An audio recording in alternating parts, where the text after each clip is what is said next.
I've said this a lot in my other videos about video games, but I think immersion is the key element to making any game that much better. It allows you to step into another world and be someone else who can explore and manipulate it without consequence. Growing up an only child who didn't have a lot of friends, it was easy to find myself in these various worlds. Being my created skater in American Wasteland, being Tommy Vercetti cruising around Vice City, or being the lead guitarist rocking my solo to Freebird.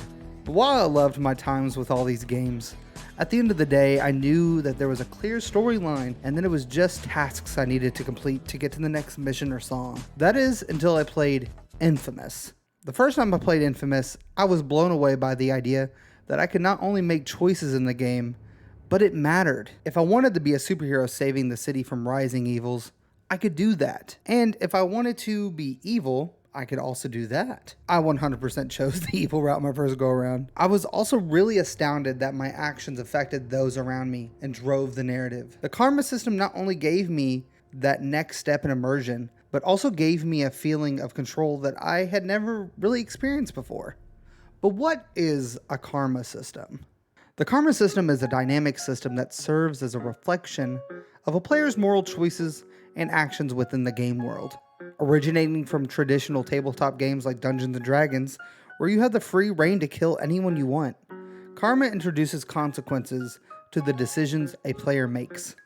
This system operates on a principle that virtuous and vicious deeds influence the unfolding narrative, shaping the player's journey and impacting the virtual environment. That was a lot of technical speak. Let's break it down into something a little bit easier for people to understand. By using this karma meter, you can see that good deeds typically lead to positive karma, while morally questionable or harmful actions result in negative karma. However, the outcomes of these decisions don't just affect the player, but it affects the entire outcome of the game. Consequences change the direction of the narrative. Some games that I think really excel at this karma system are the Fable series, mainly Fable 2, Red Dead 2, and my personal favorite, Undertale. In the Fable series, you get to take the reins of a neutral protagonist and can either find yourself as the hero of the story or the villain. But what Fable 2 does with its karma system takes it to that next level. Because now, instead of just being a good fella or a bad apple, you get to see your actions affect the world and the people around you. The best example of this is a quest in the game that has you collecting arrest warrants around the city. When you get these warrants, you can take them to the sheriff and see the karma meter go up. Or you can do what you can imagine I would have done and hand it to the bandits in town and just see that karma meter fall. This choice may seem insignificant on the surface, but as the game progresses in time, this town can become a different place depending on that one choice. A safe neighborhood or a crime-ridden town. And speaking of crime-ridden towns, let's go into the next game, Red Dead Redemption 2. In Red Dead 2, your morals play a pivotal part of the story, that is Arthur Morgan, my second favorite Rockstar character, in the form of the honor system. The higher your honor is, the more likely you're going to get discounts, sweet gear, and sick outfits. On the flip side though, if your honor is low, you get more Deadeye tonic and cigarettes and alcohol. Oh, and also if you kill lawmen, you also get more ammo and loot and money off of them. I mean, just look at the diagram for Red Dead 2's honor system and tell me there isn't a bias as to who gets treated better in this game. But I think there's a reason for that. Because why would a bad guy get bonuses? They're already robbing and killing others for what they have. Red Dead 2 doesn't flat out say this, but if you're a bad person in this game, you don't get anything great out of it. Now, sure, Rockstar could have just said that the lower your honor goes, the better you are at killing and cheating at an RNG card game, but having a low honor already grants you that special ability. Free will. At the end of a card game, low honor Arthur, he doesn't mind standing up, shooting everybody at the table, and taking their wallets, because he doesn't think about anybody else's lives but the gang and his own. Meanwhile, high honor Arthur could not and would not do that. He has a reputation, and he understands that if you lose the money in this card game, that money could have went somewhere better. It could have went to the camp. It could have went to new supplies, new guns, but now is in the possession of Boss Hog. So, in my opinion, it's probably just better to save and move on with that high honor. So free will gives you that ability to play that cowboy persona that you want to play, where you take no prisoners and live out that Blood Meridian fantasy as much as you can. I could go into more detail about why this game didn't really live up to what I was hoping, but Nakey Jakey already made a video on this. In fact, I think he just made a video recently about going back to it, but just adding mods, which I think is very funny. But besides all that, I really think the honor system in Red Dead 2 specifically was really well thought out here and reflects what it means to be a good person or a bad guy. And the last game I want to discuss is probably one of my favorite games of all time, which is Undertale.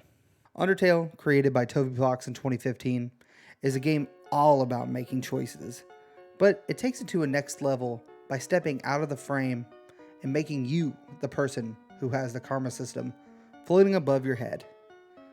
Every choice you make, merciful or not, is a direct reflection of you as the player, and the game knows that too.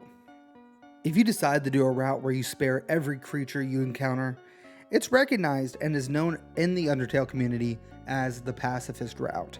If you want to be somewhere in the middle and kill those who seem like bad guys to you, this is called the neutral route.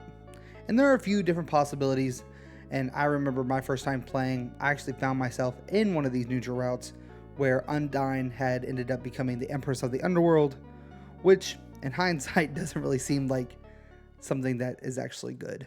And if you're an absolute psychopath who probably kills every NPC in a game, there is a route for you too, and it's called the death route. I am not calling it by its real name, as it may get flagged in this video, and I do not want that to happen. This route basically sees you hunting down enemies in an area, so much so that you are walking around waiting for enemies to spawn until you get that sweet message of, but nobody came. And then stands the fourth wall breaking skeleton who knows that you are controlling this kid in this game world. Make sure to let you know that you can stop doing what you're doing and just restart the game.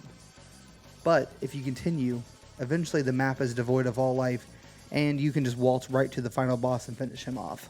But what makes this game stand out to me and really just solidifies it as one of my favorite games is the use of the karma system and the fact that it remembers what you've done in the previous playthroughs and will make sure to remind you if you've killed someone in the past.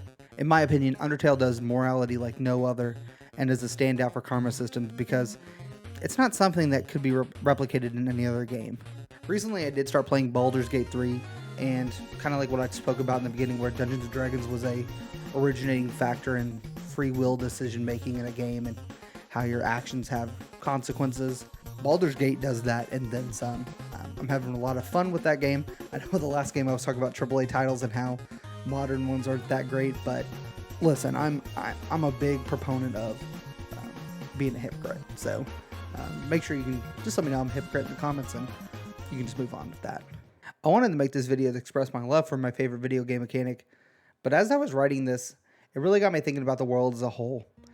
There's really a lot of hate going on these days, and it makes me wish that those who aimed to hurt others didn't get the bonuses and treatments that they got, and those that really do the good in the world got to walk around in our sick new outfits and just walk around Strawberry together hand in hand. So tell me in the comments, what's your favorite karma system? And we were talking about Undertale. Did you see Gaster in the video? If you did, make sure to comment. And as always, I'm Timbo, and I just talked about that. Free Palestine.